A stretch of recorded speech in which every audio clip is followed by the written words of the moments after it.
Good to go. What's going on, guys?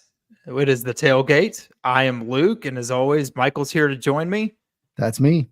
Dennis will hopefully join at some point. He's driving. He's a little late. So we're just going to go ahead and get started without him. We don't have a trash can this time to uh, sit in for him. So he'll either make it or he won't. We'll see. Yep. But this week we're going to get into some week one overreactions, some things that we enjoyed from this past week, some things we didn't enjoy, and then we'll talk about week two, our games of the week, what we're looking forward to. But grab a drink and join us here in just a few seconds.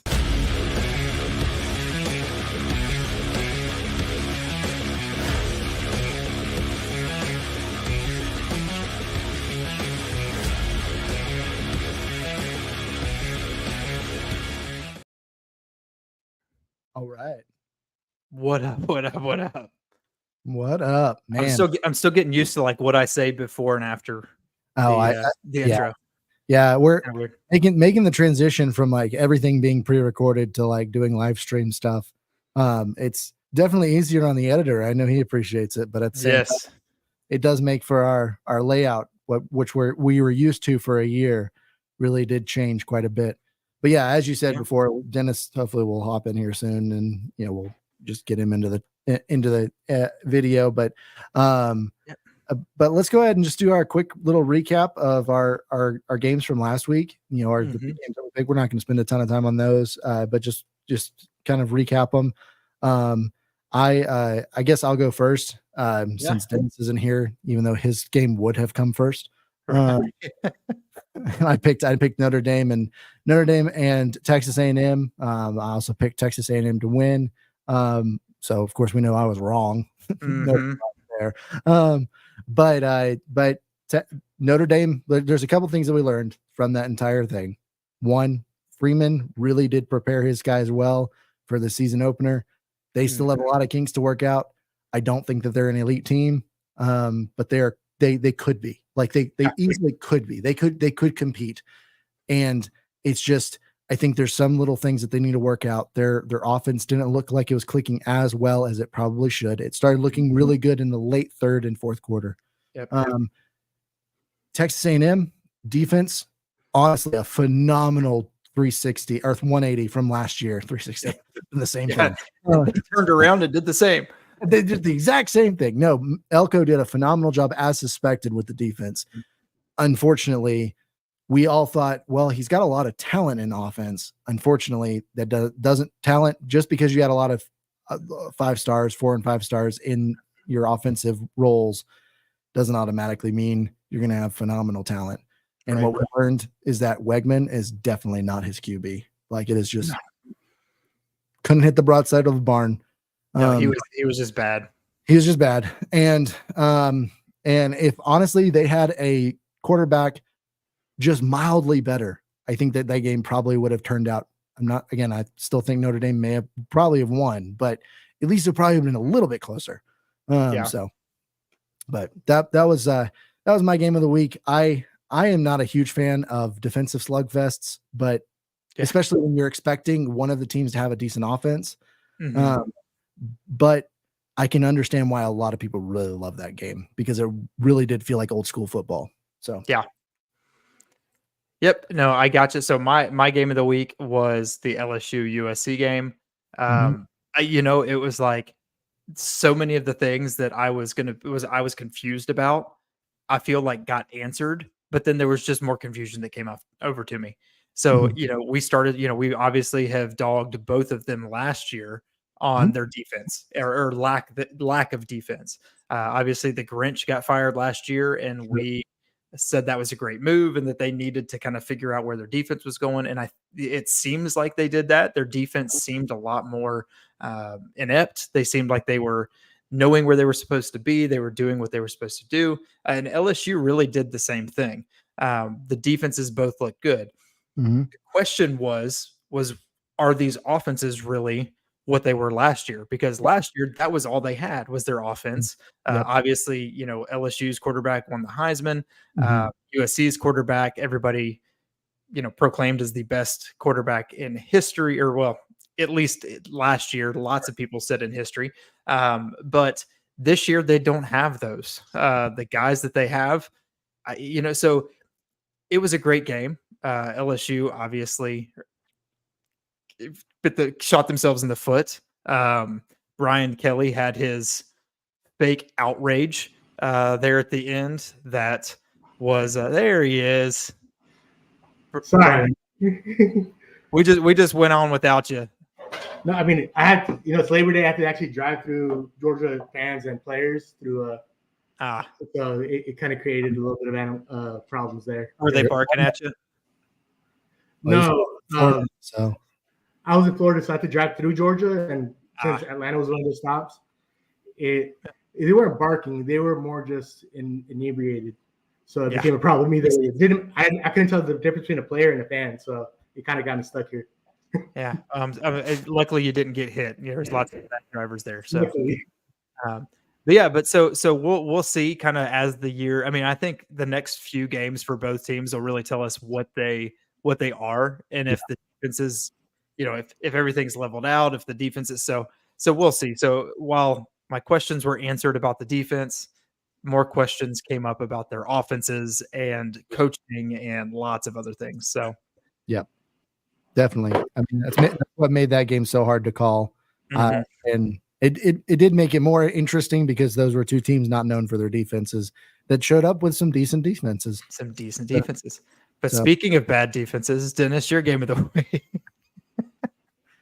Hey, man, South Dakota State played good defense. Huh? They did.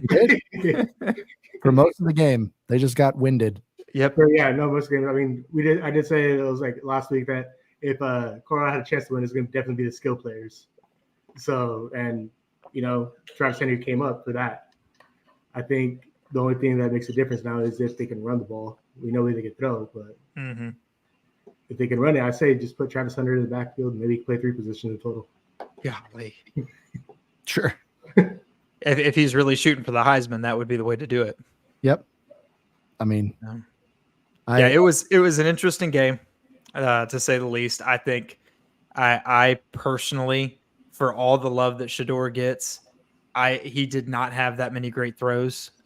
Travis Hunter bailed him out with just some crazy acrobatic catches. Yeah. And had South Dakota State won, that one guy's calf was going to be the MVP of the game. Yeah. I definitely would. That changed pretty strong momentum. But I mean, you're around a couple of throws that Sanders kind of threw. I feel like if it wasn't for his acrobatic of Hunter, then like easily would have been picked. Especially like the one in the touchdown. But like, I still can't believe I don't even know how he caught that. Yeah. Well, with his hands. Well, I mean, yes. Yeah. I don't know if he had to stick him on the gloves or something. That's right. Get him a check. Let's check him out. Yeah. So that kind of wraps up our games of the week from this past week. We're going to go ahead and just tackle our games of the week for this week so that we can just get into all the fun overreactions from week one. Because those are fun. But we have a slew of, we don't have as good of a weekend this upcoming weekend as we did week one. But I think we've got at least some decent games that should be relatively telling. And so, Luke, you want to start off with your pick for this week? I am. I would love to. So my pick, and it is going with my second favorite team, and that's Boise State. So Boise State is playing Oregon. This is, I think, going to be a whole lot of fun. You've got Boise State, who is coming off of Ashton Genty with 6 touchdowns, 200-something yards on, I think it was like 20 carries, setting a record for most touchdowns. You've got Oregon, who looked bad. I mean, is that bad against Idaho? And so I think that this is one of those times where really Boise State could kind of tackle, could jump on top of Oregon here. I think it's going to be a fun game. This is, again, I like colors, right? I think it's a cool color matchup. You got the Boise State blue and the Oregon green. I think it's a cool color matchup. I don't know that it's a rivalry between the two, but there's this weird animosity between the two. Boise State, I think, has the advantage on head-to-head matchup. So they kind of call that out quite a bit, even though most of those victories came when Oregon was okay and Boise State was doing really good. So I think it'll be a fun game. I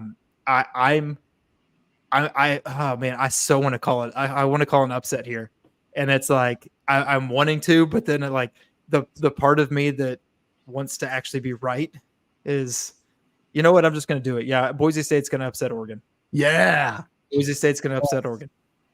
Yeah, there you go. I like it. I like it. I'm not gonna agree with that one, but I feel like Michael already has. What? Excuse me, what? I feel like you're on the same boat as Luke that Boise State's probably gonna upset Oregon. I mean, I think if Oregon doesn't make the proper adjustments, yeah, Boise State's gonna upset them.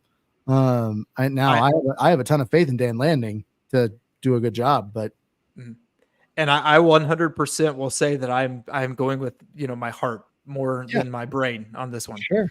So there is no apps. There's honestly, and this is not to get onto our Boise State fans that watch the show, that there isn't a reason why Oregon should lose that game.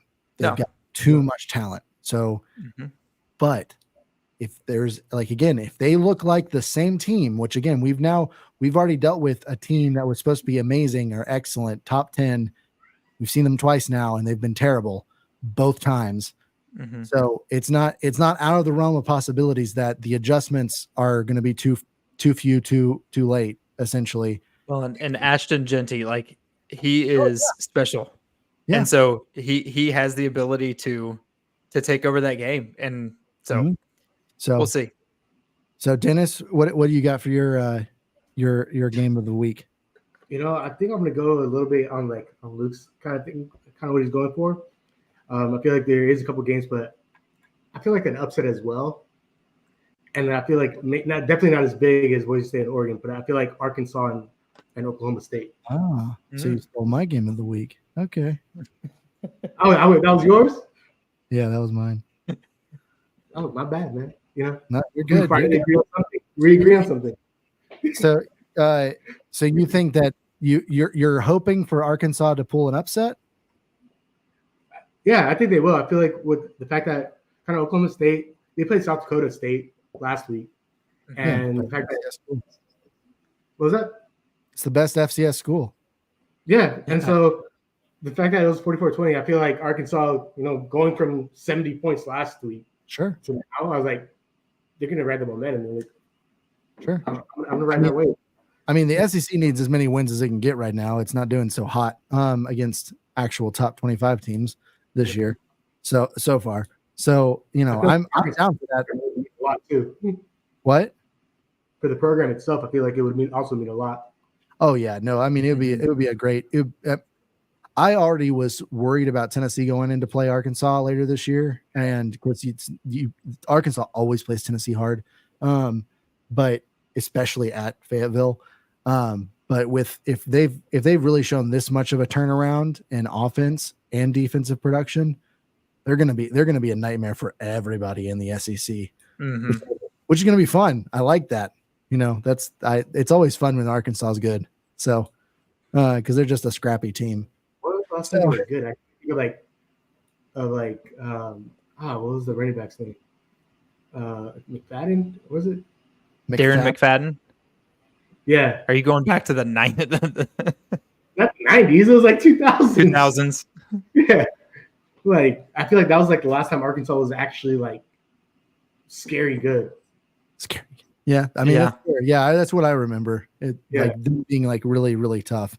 So I guess I'll change my game of the week. And for anybody that's watching, either watching live or will be watching before Thursday this week, where none of us are picking Michigan versus Texas because we're actually doing a separate video specifically for that one. That is the official game of the week for the tailgate.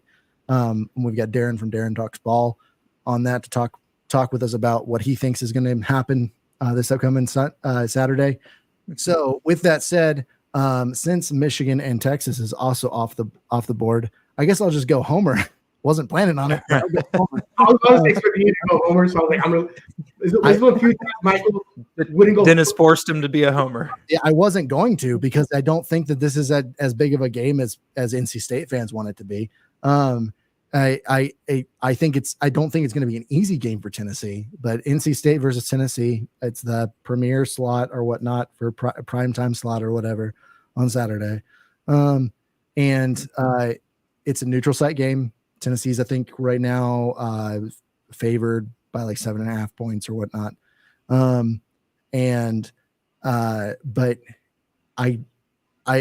if both teams play, I was telling this to Luke before we started, if both teams play like they played this past weekend, NC State doesn't stand a chance. You're talking one team that's just going to destroy them then we're going to have a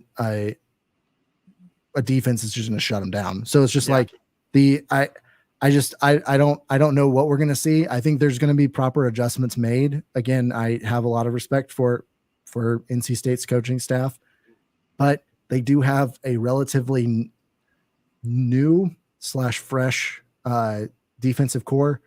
Yep. That could get torn up by Nico and the receiving core from Tennessee. It's all about whether or not McCall can actually settle in. He has not looked good past few games he's played. And so it's one of those things, like, he is a good quarterback. We know that. But if he doesn't settle down, it's, and Tennessee's able to just pressure him and run him around all the place and just shut down the running game, it's going to be a really long night for NC State. Yeah. And it's going to be more than 7.5 points, a win by 7.5 points. So, yeah, I will say, watching Nico, in my opinion, just from that one game, he looks better, or more, I'll say more comfortable than Hendon Hooker did in this offense. Yeah. He looks like he runs it better. He looks like he understands it more. He looks like it just like it fits so well. And, going back to David Sanders Jr., who committed to Tennessee, the offensive lineman that committed to Tennessee, I can understand even more now why he went to UT, because that offense with him, like, I get it. And I hate, as a Ohio State fan, I hate losing him. But like, Nico looks good. Nico's going to be good for the next 2 or 3 years. He's going to be fun to watch. Yeah, no, I'm looking forward to it. So I just hope he just stays healthy and everything like that. Because again, he did a phenomenal job just playing one half of a football game and looked great. I mean, that's all he had to play. He only had to play one half and basically just completely shut him out at that point. So it'll be interesting to see what happens. And I think that can kind of easily lead us into some of the overreactions. One of them being, everyone's now like, Nico for Heisman.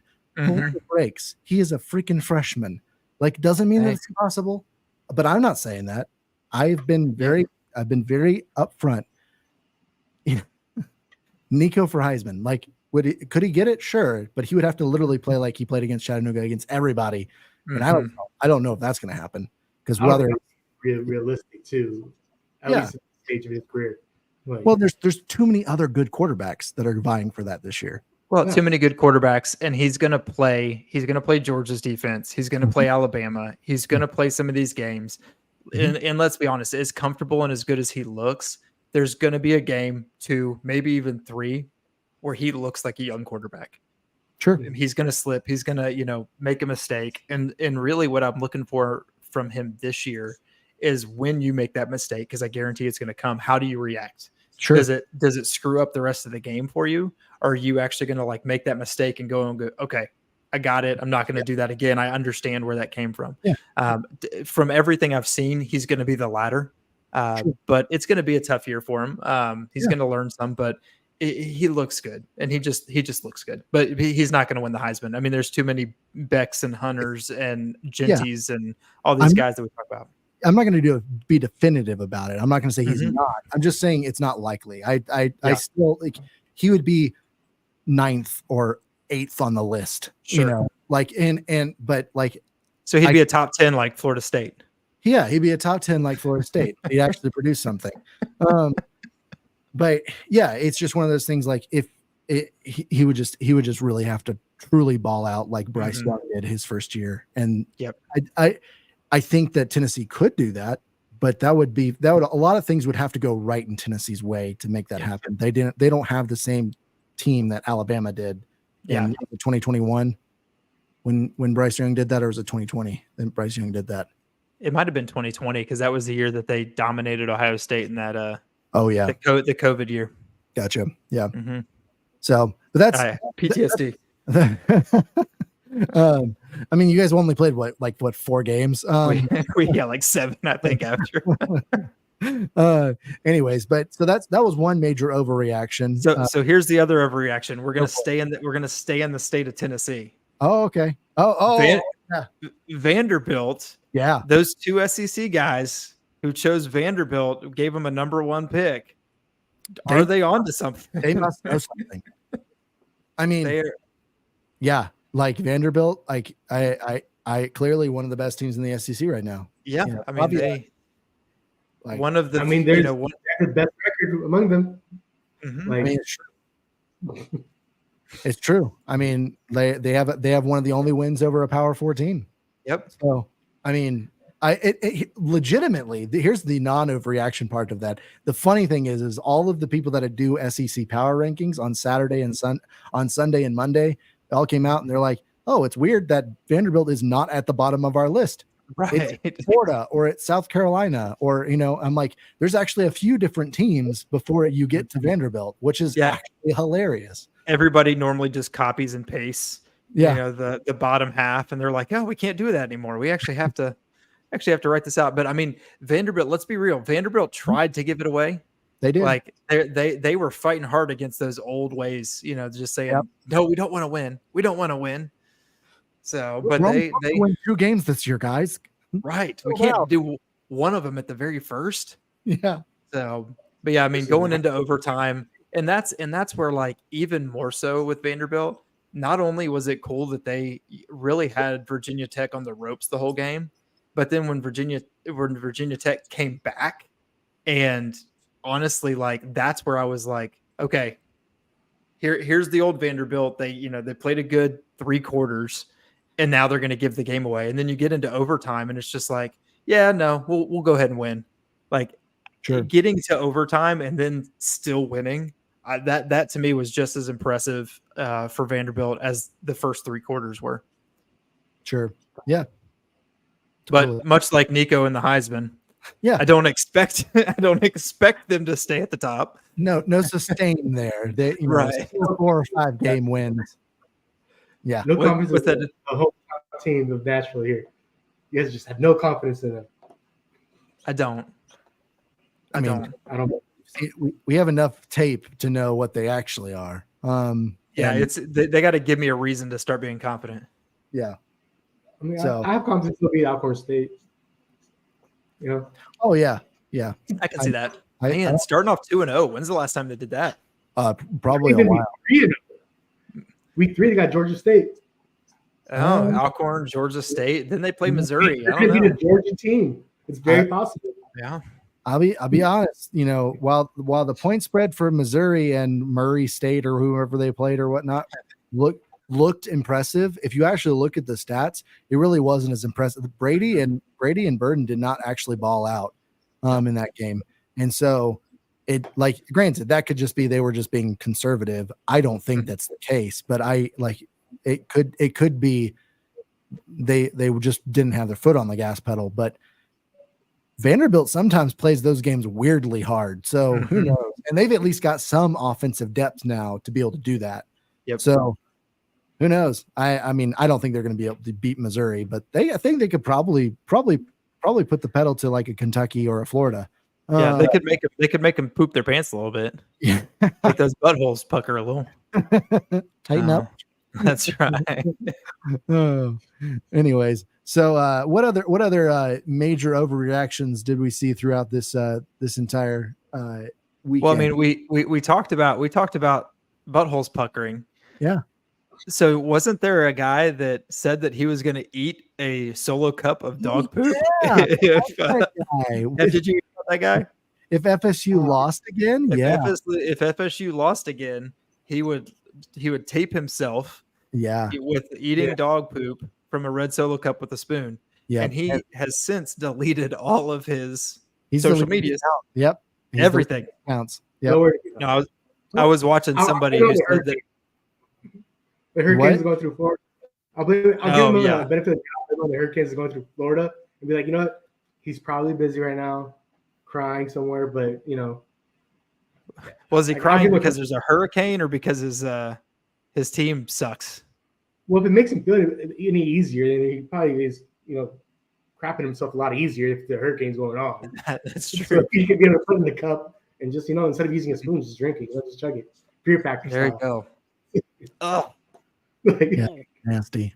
That's but I mean, to be fair, and this is I said this in our text chat that FSU I think is showing. You know, we talk about the portal and we talk about loading up in the portal, and you know, you've got teams like Colorado who are just taking everybody they can. You've got Iowa and Clemson who are taking nobody. FSU is one of those teams who kind of kind of cherry picked their players and said, hey, we need a quarterback, so we're going to get DJU and we need this and all this stuff. And I think that they are showing us what happens when you don't get the guys. I don't know if it's a culture thing or if it's a, you know, just they're not fitting the scheme, you know, personality. I don't know, because there should be a great team on paper. But it's showing if you don't make those right choices, it can kind of backfire on you.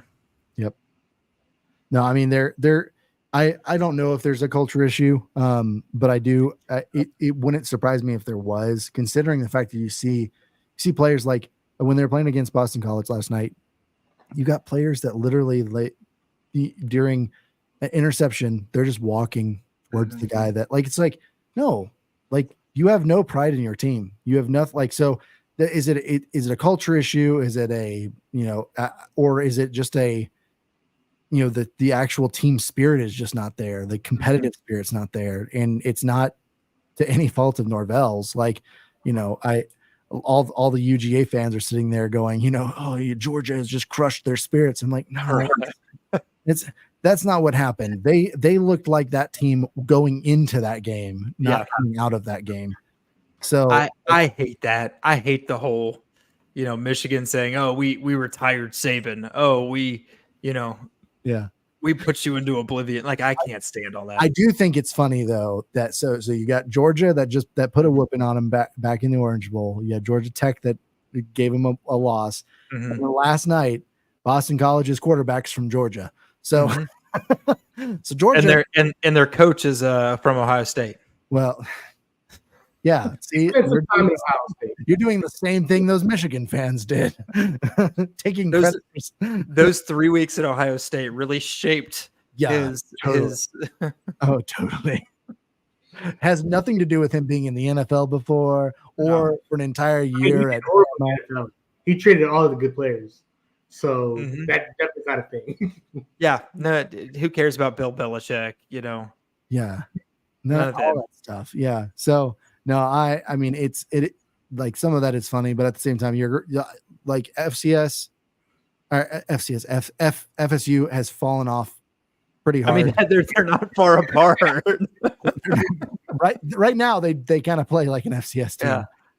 I mean, I can't remember any other team that started off as top 10 and, you know, favorites to win their conference and all this, and then are out of what did they drop to, like 35, something like that? They're out of the top 45. They're not even out of the top 45. So they're not even the top. I mean, they're that is unheard of to drop that far and that hard. So not fun to be. Yeah, exactly. So other overreactions. You know, I think one of the biggest ones that at least I saw on Twitter quite a bit was about a team that's not too far from where I live, claiming that they're elite and whatnot after beating an FCS team by 5 points. I mean, in their defense, it's a FCS team that's elite. They're a top 10 FCS team. Yes. They're one of the more consistently elite programs. That is what I've heard so much from Colorado and Michigan fans is, oh, but Fresno State, Fresno State was one of the best worst teams out there. Yeah. Oh, San Diego State. They were, and let's be fair. San Diego State has beaten 6 out of the last 7 FBS teams they've played. They've won like 9 FCS championships. Like they are not a bad team. They're that team that comes in and plays hard and maybe scares somebody, but not 5-point scare somebody. Yeah. Not you had to squeak it out at the end, scare somebody. That is a, they played them really hard in the first quarter. Yeah. And then they started to dominate them. Yep. So, yeah, exactly. it was funny to me. I mean, there's all the smack talk too from Oregon fans, and they got humbled real quick 2 nights later. And them talking all smack with, but the other thing that the biggest, I think one of the biggest overreactions I saw that was in relation to Colorado was the entire thing of you had not only them, but major personalities retweeting 4.8 or 5.2 million watchers or viewers for that game on Thursday night. Like, that's an incredible number. Don't tell me that we're not relevant. The majority of those people were hate watching you. Hate to break it to you. Right. Which let's be like, I'll be fair. They don't care. I know they don't care. 4.8 people watched. And so like 4.8 million people watched. One guy was watching, but he was eating dinner. So like he didn't really count. But no, 4.8 million people. So, I mean, but yeah, they're hate watching. Everybody, I was watching it so that I could watch and go, oh, Shedeur Sanders isn't really passing that great. Travis Hunter is making him look good. Yeah. Why did you throw at that guy's leg? Why did you throw at the defender's leg? Yeah, it's exactly what it was. And again, like I heard it after the game that all the fan bases are going to come back and hate watch them again when they play Nebraska this weekend. Yep. Which I think will be an interesting game. Nebraska themselves is a better version of North Dakota State. So let's see what happens. Mm-hmm. Yeah, with an actual offense, that's the other thing. Right. And a quarterback who everybody in the country knows. Sure. Yeah. Whether they want to know him or not. Yeah. I think that's the thing is like, it wasn't just the Nico thing this entire weekend. It was every single either new quarterback or quarterback that just balled out. Everybody's like, either Heisman watch or like, this guy's the second coming of Jesus Christ. It's like, no, it's the first. I didn't know Jesus played football. No. He had 12 disciples. That's too many men on the field. That's right. That would have been, he was the 13th man. Right. He wouldn't even be able to play at Texas A&M. But yeah, the other thing is like, I think one of the other major overreactions that we saw was, there's a lot of people are just overreacting to Clemson's loss. Like you had, oh, well, see, this is why you need to go to the portal. It's like, well, it's an and or situation. Sometimes you need the portal and sometimes you don't. And I get why Dabo doesn't like the portal. I also get that he probably should use it a little bit. Right. But I also know, like we all know, like Kirby Smart makes sure his team is prepared for games. They don't lose season openers. Yeah. Well, and I think the big thing is, so when I was watching the Clemson Georgia game, it really reminded me a lot of, and again, sorry, the Ohio State Missouri game from the bowl game. Sure. Yeah. Because in that bowl game, while different circumstances, obviously Ohio State had offensive issues, Clemson had their players, whatever it may be, but you had a defense that played out of their minds good for 3 quarters. And then you could just tell, like you just saw it wearing. Yep. And then eventually it just, the dams busted because they were tired. They were done. If only Clemson had some offense. Sure. I am okay saying now I have zero faith in Cade Klubnik. Yep.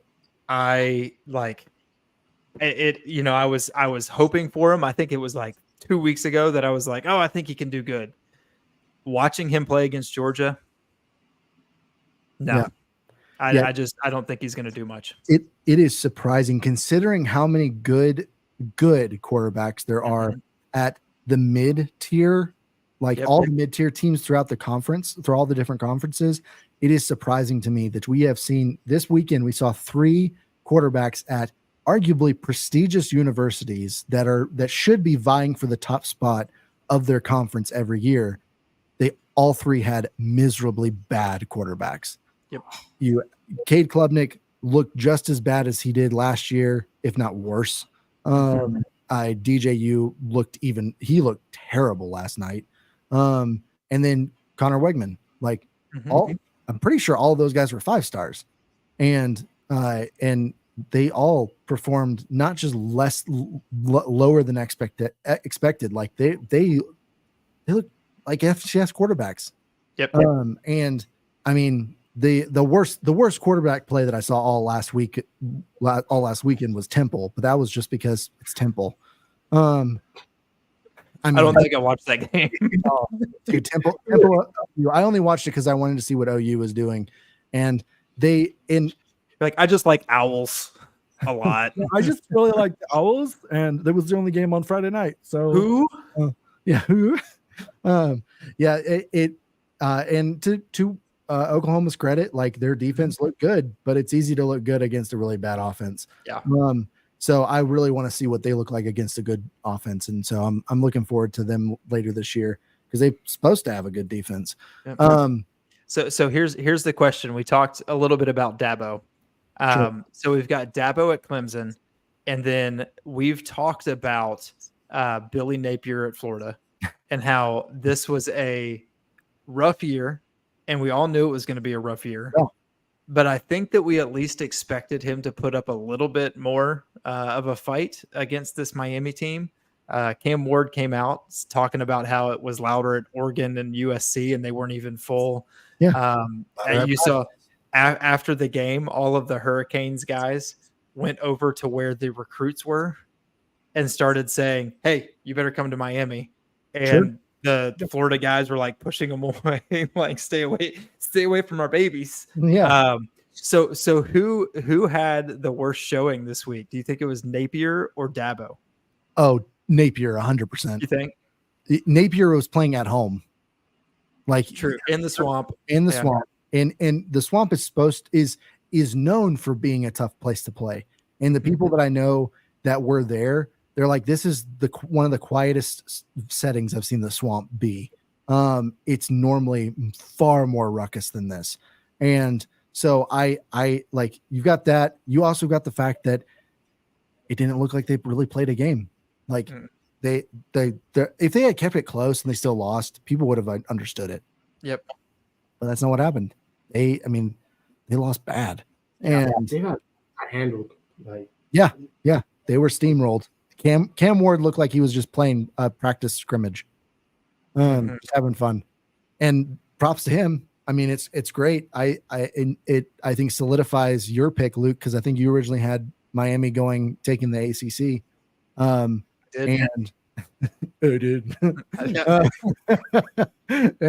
But I think it solidifies more that the legitimacy of your argument that they not only went to the portal for the right players, because this is an example of getting the right players, but the coaching staff has kind of figured themselves out. Because that was my question for Miami. It wasn't their talent; it was always the coaching staff. It seemed like they kind of figured. Now one game in, can't overreact. Only one game in, so but that's the whole point of today is week 1 overreactions. But yeah, no, Dabo he's on a hot seat, but I don't think he's on the same kind of hot seat. I think Mike Norvell's on a hotter seat at this point. Losing 2 games in a row to 2 teams he should not have lost to. Well, Dabo's gonna just revert back to he's brought Clemson 2 national championships. So sure, like that's gonna buy you a little bit more leniency. Now I would suggest to him, as much as that's worth, is probably not much, but you might just go to the portal, just try, even if you don't take anybody, just like go in there, see what happens. Dip it in there, just talk to a few people. And so I we all were thinking like Billy Napier would be lucky to survive this year. I think Billy Napier at this point would be lucky to survive the next 2 games. Right. If he survives to week 6, like that's I would be amazing. very surprised. You're not going to do anything with the Red Solo Cup, Luke? No. No, okay. No, Make it interesting. We can find some other things, but I am not talking about eating some dog poop. You know what? If he makes it the entire season, I will eat an entire pizza and film it and post it on the. I'll eat 10 tacos. How about that? There we go. See, it doesn't have to be dog poop. I don't understand why that has to be the thing. Like now, Dennis, you brought up something. There was a team that did in our chat, not here. There was a team whose offensive production this past week was like 60% of their offensive production last year. Yeah, it was 68% of production from a single player, but 30% or I guess about 30% of their total passing touchdowns, which is crazy. Iowa, man. Like, in one game, they probably scored all the offensive points they did all year last year. Almost like that. I was baffled by that. I couldn't believe it. Their offense almost eclipsed their defense and special teams. Yeah. Like, I'm actually trying to see, did their defense score at all, or is it just offense? Like, I don't think they did. Let's look it up. Makes it even more impressive. Yeah. Somebody do a little. I'm looking do at a little number while we're looking it up. So they started in typical Iowa fashion, 2 field goals to kind of go, and then they started going actual 2 passing TDs, 3 passing TDs, and then 2 runs. So it was all offense. All offense. Now they had to start off and kind of scare Iowa, like put them into this like, oh, we're just going to get field goals again. We're last year's team. Yep. And then they made their adjustments in the halftime. That's what happened. Yep. Yeah, exactly. Now I brought that up mainly because I wanted to point out that when we chose Big Ten teams, I talked about how the Iowa's offense was going to be. Yes. I know where you're going with this. Yes, I see how they have improved. I still think that they're not a top 5 Big Ten team at all. I don't think that I still don't think they deserve to be in the top 25. They allowed their defense to rest for an entire game. Wow. I think they're, if you consider the record, I'm like, okay, they're top 5 team in the Big Ten. Now, if you actually tell them to compete versus like the other top 10 Big Ten teams, no, they're not. I agree with Michael. They're not a top. So here's all I'm gonna say.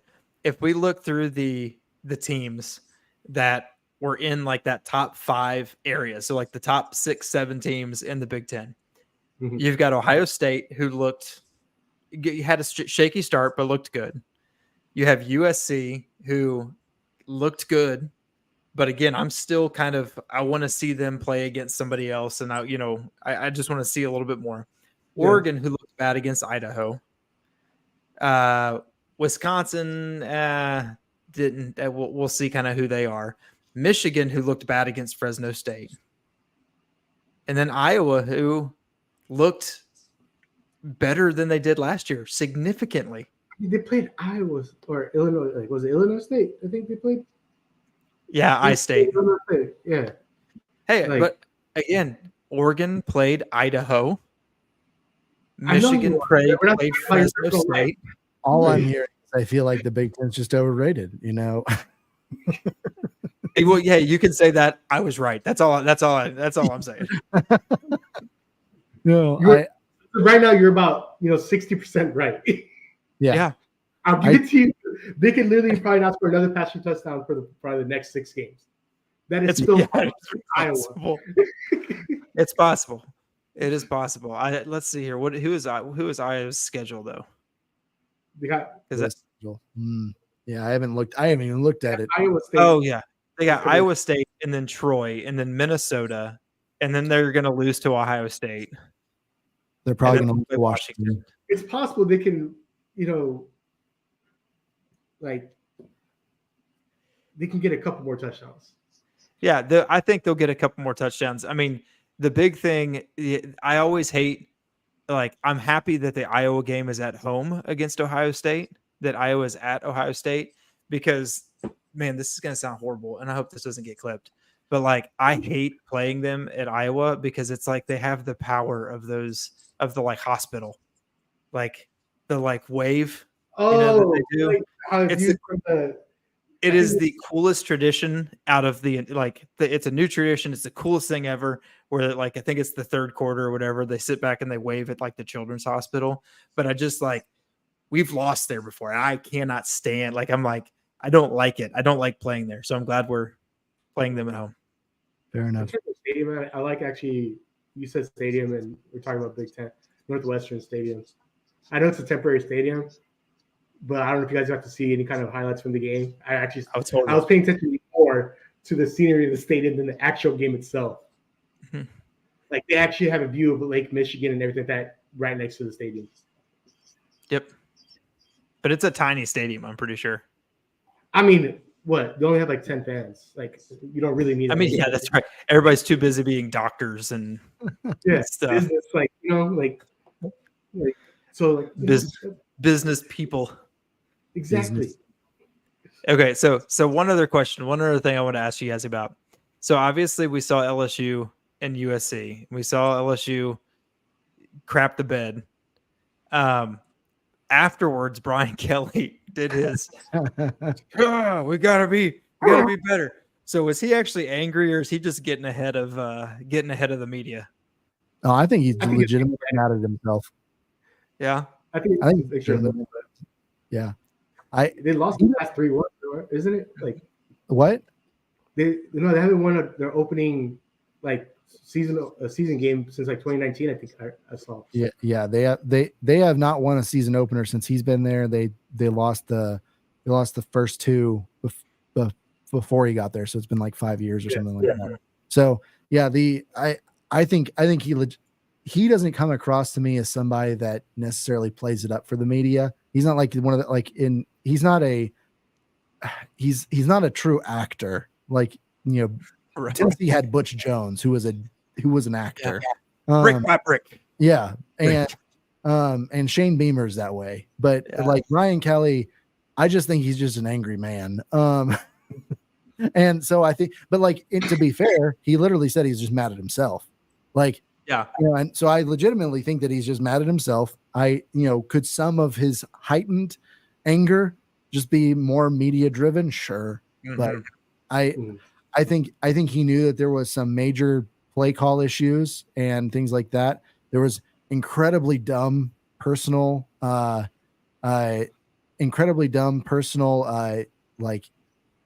personal fouls that were made. That was just stupid. Oh, look at that. We got Christopher. Hey, he didn't miss it. Great. Glad to see Christopher didn't miss it. Way to go, man. Thanks for joining us. But I think out of all of the player or all the coaches that did press conferences this weekend, I think the one that takes the cake is Billy Napier. Yeah. And did you see what he said yesterday, where he was talking about how they needed to block out the noise, they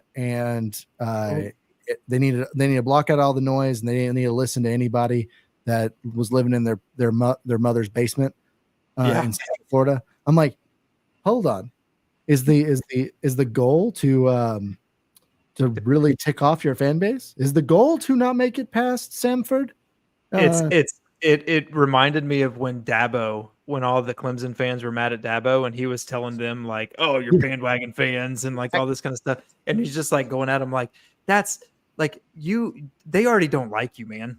Yeah, like they already are like hanging effigies of you, and you're gonna call them out and tell them that they get out of their mom's basement. Like, Dabo can do that because of the fact that he made Clemson relevant. Right. Now they're becoming less relevant, but he still has some star power. Yeah, a little bit. But the star is fading. There's some star power. Yeah, but Billy Napier has never had it, and he's just. I think he's almost got an internal bet to see if he can get his $28 million payout. He's like, you know what? I don't see myself going past here. Let's see what I can do. Let's see. Yeah. Let's make this fun. I'd see if I can get that payout. Go and retire. I got a Jimbo that I can go deep sea fishing with. Right. Oh yeah, Jimbo. He's like, Jimbo, you're buying. You got the better buyout. Yeah. I'm only getting 28 million. You got 77. That's right. I will say it's been funny watching all the Notre Dame fans just going, "We told you, LSU. We told you." Like this is who he is. Like, true. I'm not saying that that's not true. I also do think that LSU is a better place to recruit. Yes. And so he is going to have a better he's going to have a better every year he's going to have a better talent pool, not only to pull from, but he's going to have a more than likely a better record and a better chance of making it to the national championship. I think that, I don't know. I think that he's going to have to change his ways about how he addresses portal and how he addresses NIL, because, again, they paid a lot of money for a Missouri defensive coordinator who did a decent job at correcting some woes, but let's be real. It wasn't like LSU's defense played lights out either. So yeah, and we talked about this earlier. We won't beat a dead horse. I'm still questioning, are the defenses better or are the offenses? Yeah, I don't know. They're those two teams, we'll see. LSU, we'll see. Yeah. 30. So Christopher saying 34-3 is going to be the score when Tennessee beats Georgia this year. That is a bold prediction there, my friend. Christopher, are you willing to put a red Solo cup of dog poop on that? No, he won't do that. He won't do that. He won't do that. I mean, if you lose, you can always just delete all social media and go MIA for like 6 months. That's easy for him. He's probably he just turn off YouTube and not use it. Are you saying that he just sits in his mom's basement? Is that why you're saying that it wasn't? I'm saying, what a jerk. Michael is a jerk. Hey, listen, what I'll say is if Tennessee beats Georgia 34-3, $10 says Georgia doesn't score more than 10 points. Order or just in general? In general, that's again bold. Man, who knows what's going to happen? Georgia could come into that game really wounded. They have tough games this year.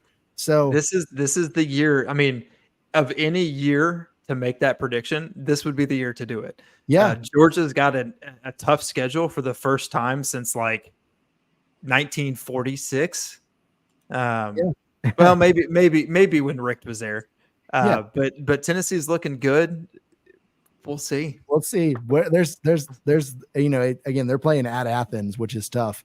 So, but hey, I will tell you the whole barking thing.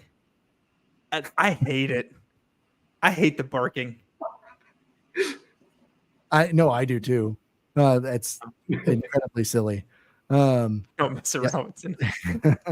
Me neither, my friend. Hey, man. Hey, I got mouths to feed here. I'll take you on that action. Oh, Michael's gonna. Yeah. All right. I'll scrounge together 10. I'll find some couch change. We'll make it a show bet. Yeah. So all of us will put in 333. Disappear after that game, Chris. I'll know where to find you. Anyways, it's awesome. Well, again, thanks y'all for joining tonight, and come back next week. Enjoying the conversation. Thank you, Chris. Thanks, Chris. Thanks, Chris.